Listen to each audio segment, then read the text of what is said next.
of an investor panel discussion. So we are, unfortunately, we lost our sound on the way, so we are on live sound, which means that the speakers need to really speak up.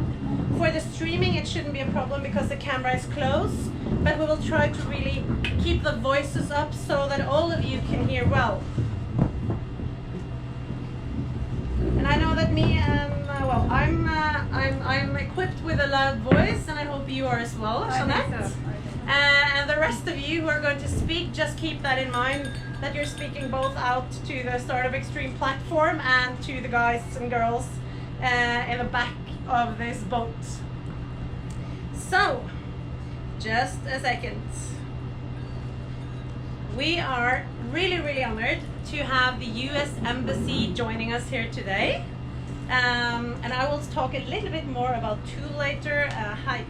Jeanette will talk a bit more about She. Agnes will talk about BRIM Explorer, the amazing boat we're on. But first, we have the US Embassy on board, sharing some insights from the US-Norway perspective. And just let me find my notes. Let's see here.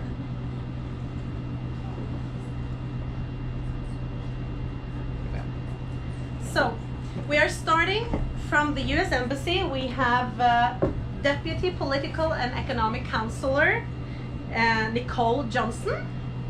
And so welcome onto this ship, sunny deck stage, Nicole. Thank you. So happy to have you here with your colleagues from the Embassy.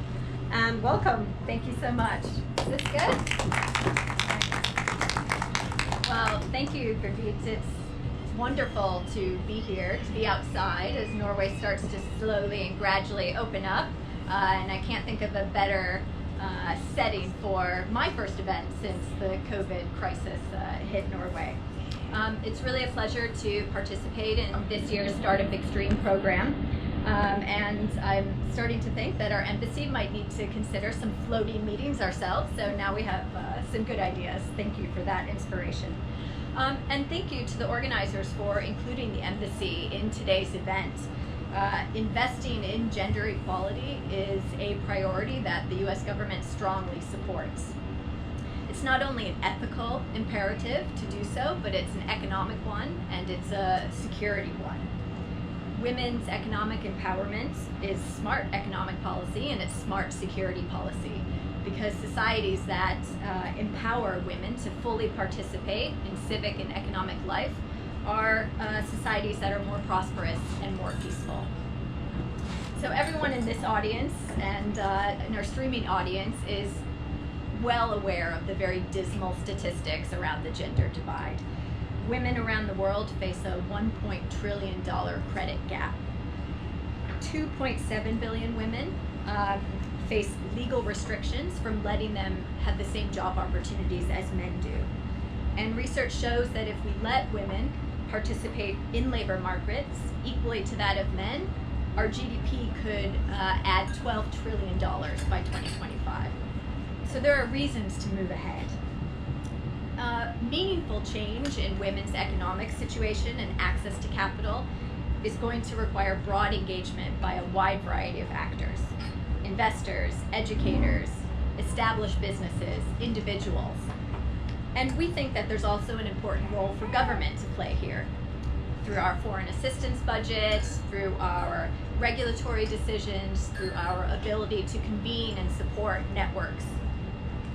So the US government is tackling this challenge in part by a program we call Women's Global Economic Development and Prosperity.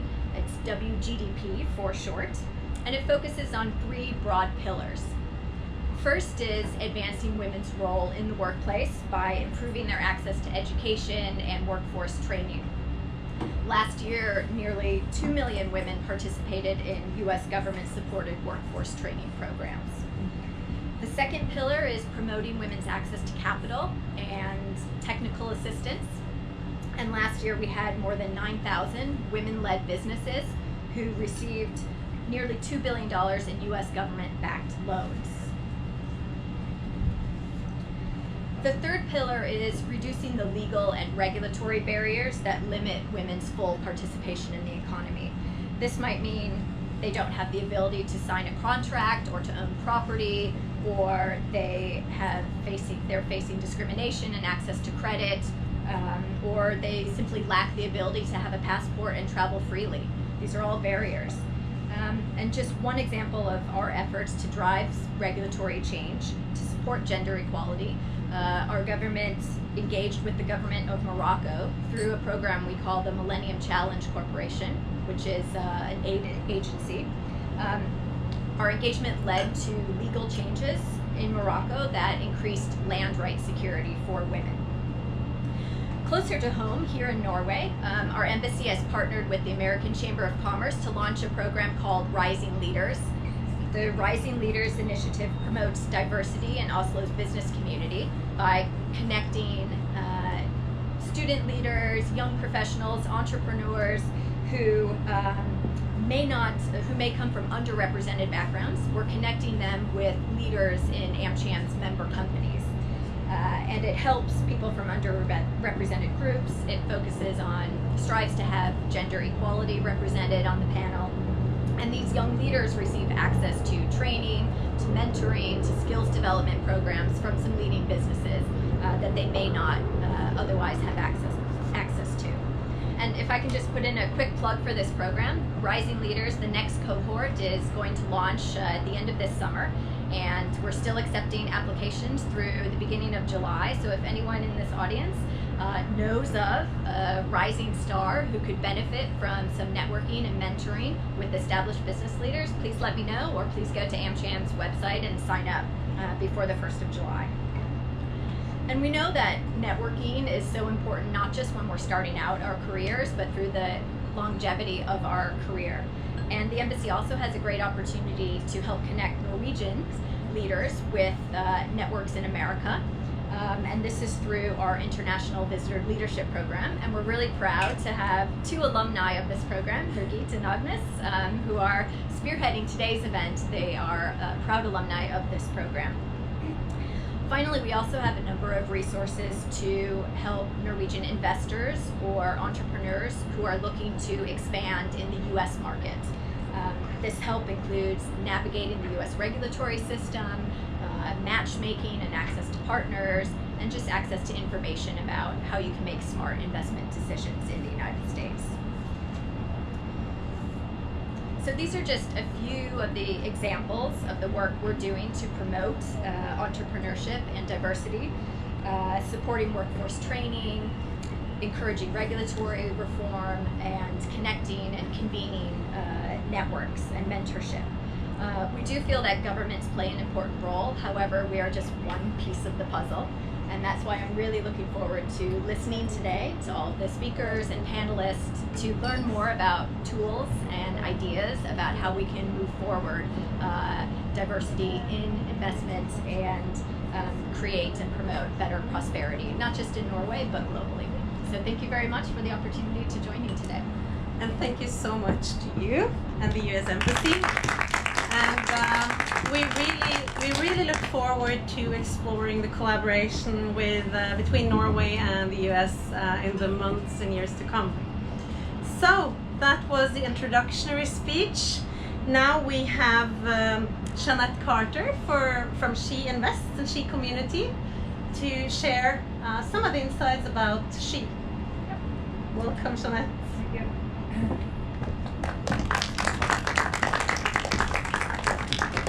So thank you for. Isn't it loud enough? Great. We're getting there. Okay. First of all, we are in She. We're so grateful that we can get together after this COVID-19. You know, we had quite a lot of events, and this is the first event that we are able to see so many great members of the She community and BRIM community and Tool community and to Startup Extreme as well for us being a part again this year. We're really grateful. So what I would like to talk about today is that every change in the world starts with a personal story. It begins with a vision, with one individual that has a dream. She Community started with Heidi, who believed that the world should be more equal and fair. So 5 years ago, Heidi started the She Conference. And now 5 years later, that conference is the largest equality conference in Europe.